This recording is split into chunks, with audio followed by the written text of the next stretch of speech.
Hi, my name is Ariana Inoue, and I'm an occupational therapy intern here at JLD Therapy. Hi, my name is Poonam Menezes, and I'm an occupational therapist here at JLD Clinic. Today we're going to talk about the benefits of pediatric therapy for kids with autism.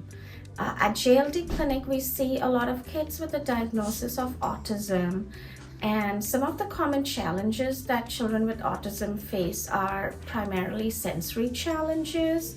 So you'll have a child who may be hypersensitive or less sensitive to certain sensory systems such as to light or sound, touch, smell, body movement, their body position, and even their joint sense.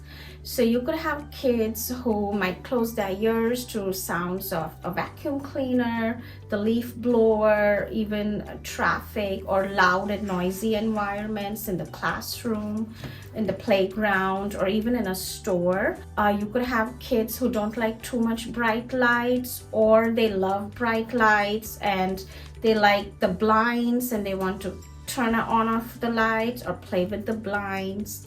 You will have kids with touch issues who don't like certain messy textures like playing in the sand or dirt, water on their hands.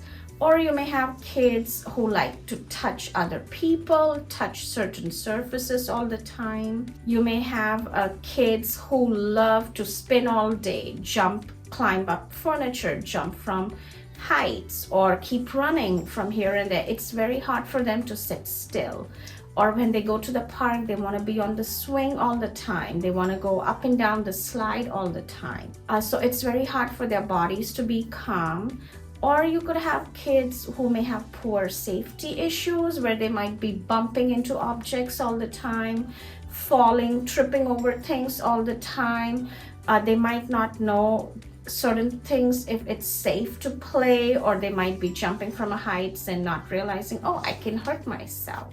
And then we also experience and see within our clinic some challenges with emotional regulation, which can look like difficulty with transitions, maybe between preferred and non-preferred tasks, or also difficulty with sudden changes in routine, especially children with autism. A lot of our children that we see are very routine oriented, so those sudden changes can lead to some difficulties, maybe difficulty waiting. We'll see difficulty sharing, turn taking, or difficulty losing games as well. And some forms of difficulty with emotional regulation can present as a little bit of shyness or anxiousness or fixation on certain activities, or maybe finishing up an activity like needing to line certain things up in a row, for example.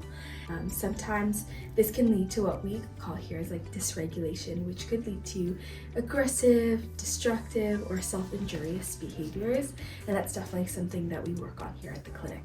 A lot of times you might see behaviors in kids like Ariana mentioned, wherein they might be screaming a lot, crying a lot, throwing things, getting aggressive, or they may have certain repetitive behaviors such as lining toys, or they might be flapping their arms, flicking their fingers, spinning objects, or doing certain movements all the time until they're ready for the next activity. They also have communication issues wherein a lot of kids may not be verbal. They may communicate with you non-verbally by showing their finger, pointing to objects, or taking the parent towards a certain thing they want, or might just be saying a few words, or saying words in a sing-along way, or just saying nursery rhymes. They may have poor eye contact as well, not be interested in socializing with other kids their age, or even socializing with other adults. So some common language patterns we'll see in our kids with autism that we've learned a lot about through our speech-language pathology team is echolalia, which is repetition of words or phrases, and sometimes it's even in the same cadence as something you'll see in a TV show. But we'll also see what they call gestalt language processing, which is quite common in our autism community, where they'll, instead of learning bit by bit, they'll learn language through chunks.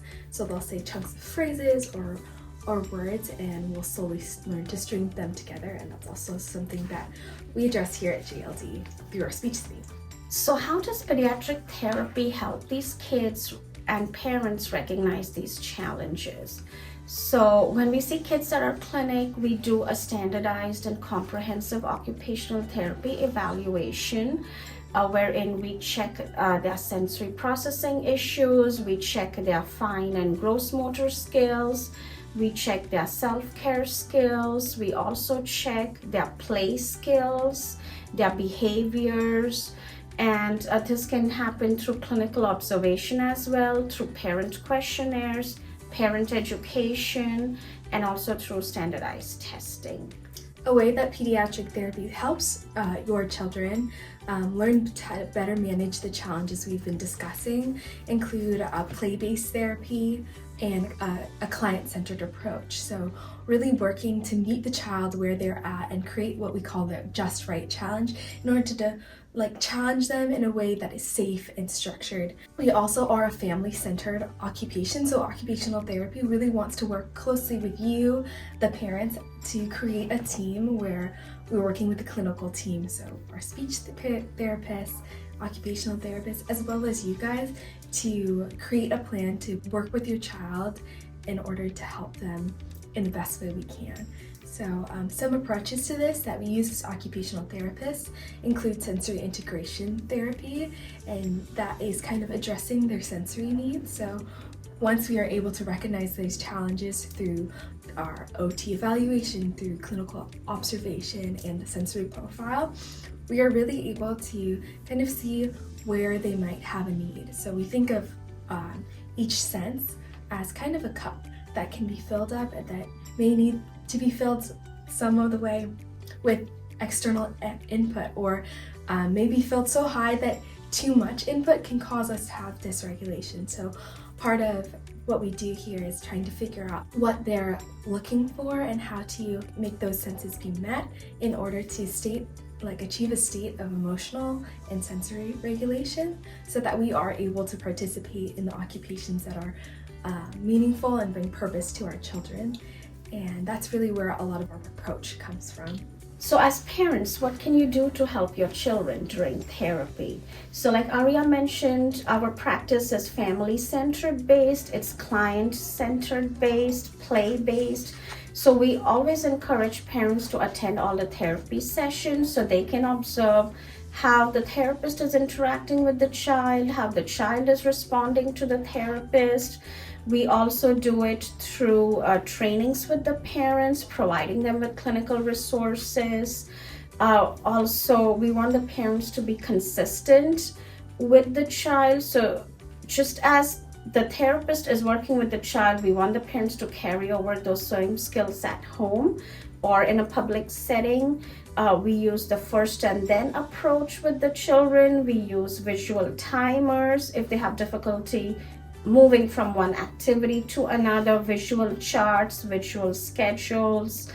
We also do worksheets with the clients and the parents to help them also carry it over at home. If you're recognizing some of these challenges and you feel that you resonate with what we've been talking about, give us a call at JLD Therapy, and you can also look us up on social media, which is on the Facebook platform, Instagram, and also our website. And our website to learn more. Thank you so much, and we hope to see you in the clinic. Thank you.